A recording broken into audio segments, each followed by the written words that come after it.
মধ্যপ্রাচ্যে উত্তেজনা নতুন করে চরম আকার ধারণ করেছে। যুক্তরাষ্ট্রের বিভিন্ন সামরিক ঘাঁটি লক্ষ্য করে বড় ধরনের হামলার হুমকি দিয়েছে ইরান। দেশটির শীর্ষ সামরিক ও রাজনৈতিক নেতারা সরাসরি ঘোষণা দিয়েছেন, ইরানের নিরাপত্তা ও সার্বভৌমত্বে আঘাত এলে মধ্যপ্রাচ্যে অবস্থিত মার্কিন ঘাঁটিগুলো ধ্বংস করে দেওয়া হবে। এই হুমকিকে ঘিরে আন্তর্জাতিক অঙ্গনে ব্যাপক উদ্বেগ সৃষ্টি হয়েছে।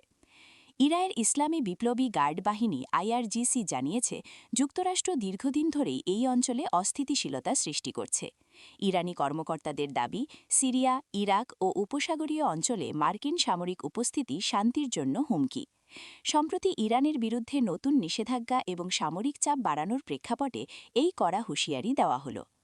এক বিবৃতিতে আইআরজিসির একজন শীর্ষ কমান্ডার বলেন, যুক্তরাষ্ট্র যদি ইরানের বিরুদ্ধে কোনো সামরিক আগ্রাসনের চেষ্টা করে তাহলে এর জবাব হবে কঠোর ও তাৎক্ষণিক।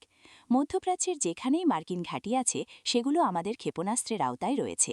তিনি আরও বলেন, ইরান এখন এমন সামরিক সক্ষমতা অর্জন করেছে যা দিয়ে একাধিক লক্ষ্যবস্তু একসঙ্গে আঘাত করা সম্ভব। অন্যদিকে যুক্তরাষ্ট্র এই হুমকিকে উস্কানিমূলক ও দায়িত্বজ্ঞানহীন বলে মন্তব্য করেছে। মার্কিন প্রতিরক্ষা দপ্তরের একজন মুখপাত্র জানিয়েছেন, যুক্তরাষ্ট্র তার মিত্রদের নিরাপত্তা নিশ্চিত করতে প্রস্তুত এবং যে কোনো হামলার কঠোর জবাব দেওয়া হবে। একই সঙ্গে মধ্যপ্রাচ্যে থাকা মার্কিন সেনাদের সর্বোচ্চ সতর্ক অবস্থায় রাখা হয়েছে। বিশ্লেষকরা মনে করছেন, এই পাল্টাপাল্টি হুমকি পুরো অঞ্চলে নতুন সংঘাতের আশঙ্কা বাড়িয়ে তুলছে। ইরান ও যুক্তরাষ্ট্রের মধ্যে দীর্ঘদিনের বৈরী সম্পর্ক নতুন কোনো সামরিক সংঘর্ষে রূপ নিতে পারে বলে আশঙ্কা করা হচ্ছে। বিশেষ করে ইরাক, কুয়েত, কাতার ও বাহরাইনে অবস্থিত মার্কিন ঘাঁটিগুলো সম্ভাব্য ঝুঁকির মধ্যে রয়েছে।